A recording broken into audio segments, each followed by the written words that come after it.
सबसे पहले तो मैं क्षमा प्रार्थी हूँ कि मैं मंच पर नहीं बैठा और बड़े आदर के साथ प्रजापति जी ने मुझे यहाँ आमंत्रित किया।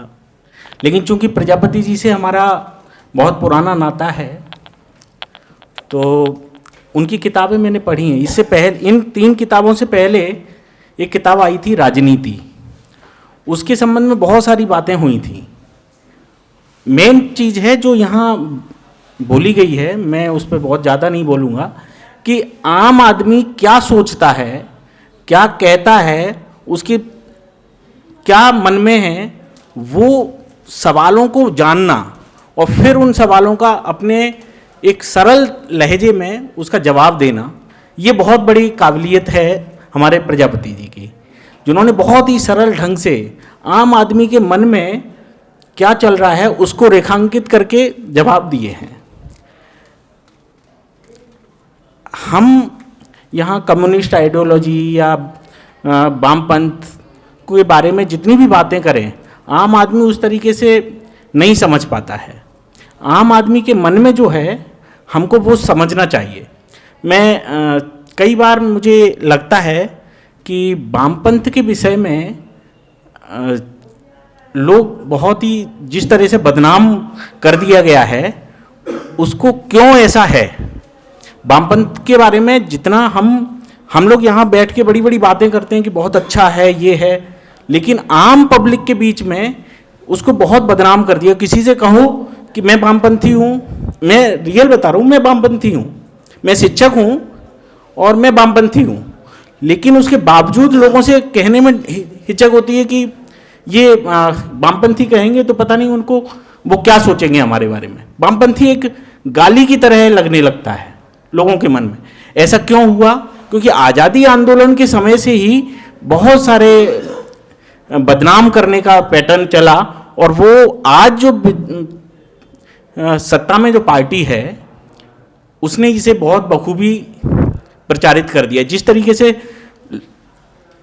आरएसएस का जो गठन हुआ उस पर प्रतिबंध भी लगा, उसके जो उनका चर्चा भी यहाँ आई कि एक बंच ऑफ थॉट करके उनके गुरु गोलवलकर जी ने एक किताब लिखी, उसमें तमाम तरह की चीज़ें लिखी। उसमें कहा है कि हमारे जो 3 दुश्मन हैं उसमें कम्युनिस्ट भी हैं, वामपंथी भी हैं। तो आखिर वो ऐसा क्यों कह रहे हैं? मैं ज़्यादा बात नहीं करूँगा। मुझे लगता है कि जिस तरीके से आज़ादी आंदोलन के बाद और आज़ादी मिलने के बाद आरएसएस पे प्रतिबंध लगा और उसके बाद में उन्होंने मैन टू मैन जो माउथ पब्लिसिटी की है उसको उसमें उन्हें समय लगा लगभग 40-50 साल।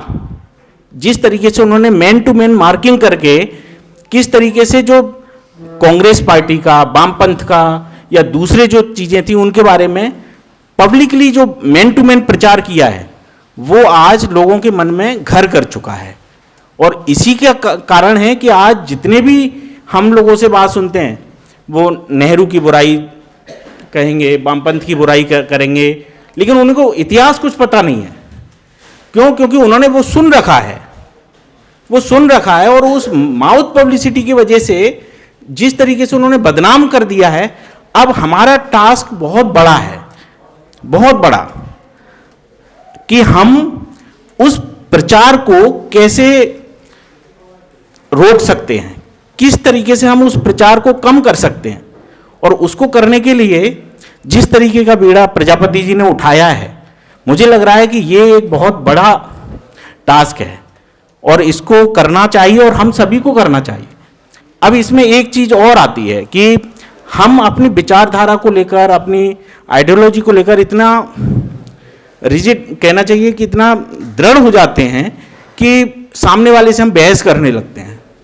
और होता क्या है, जैसे कोई चाबी होती है, वो चाबी ताला को खोलती कैसे है? उसके अंदर जाके उसके मन को खोलती है, ताले को अंदर जाके खोलती है। हम सामने से बाहर से हथौड़ा मारेंगे तो ताला नहीं खुलेगा, वो टूट जाएगा। हमें आम पब्लिक में उनके मन को छूना है और मन को छूने के लिए जिस तरीके से हमें काम करना चाहिए वो प्रजापति जी कर रहे हैं। हम क्या बहस करते हैं कि ये होना चाहिए, ये होना चाहिए। बहस करने से सामने वाला निरुत्तर हो जाता है, हमारे तर्कों से वो निरुत्तर हो जाएगा, लेकिन वो आपके पक्ष में नहीं आएगा। ये जो एक मैंने जो बात समझी है वो बहुत पता नहीं वो सही है कि नहीं, कि हम बहस करेंगे लोगों से, सामने वाले निरुत्तर हो जाएगा हमारे तर्कों से, लेकिन वो हमारा समर्थक नहीं बन पाएगा। समर्थक वो तब बनेगा जब हम उसके अंतर्मन को छुएंगे। और ये बात मैं जितना समझ पाया हूँ उतना करने की कोशिश करता हूँ। और मैं बस इतना ही कहूँगा कि यहाँ आदरणीय जसविंदर सिंह जी यहाँ बैठे हैं, बीरेन जैन जी बैठे हैं, प्रधान जी बैठे हैं। प्रधान जी तो मुझसे परिचित हैं। मैं यहाँ आकर बहुत गौरवान्वित महसूस कर रहा हूँ। मैंने पोषण दादा का नाम नहीं लिया। मैं इतना ही बात कह के समाप्त करता हूँ। धन्यवाद।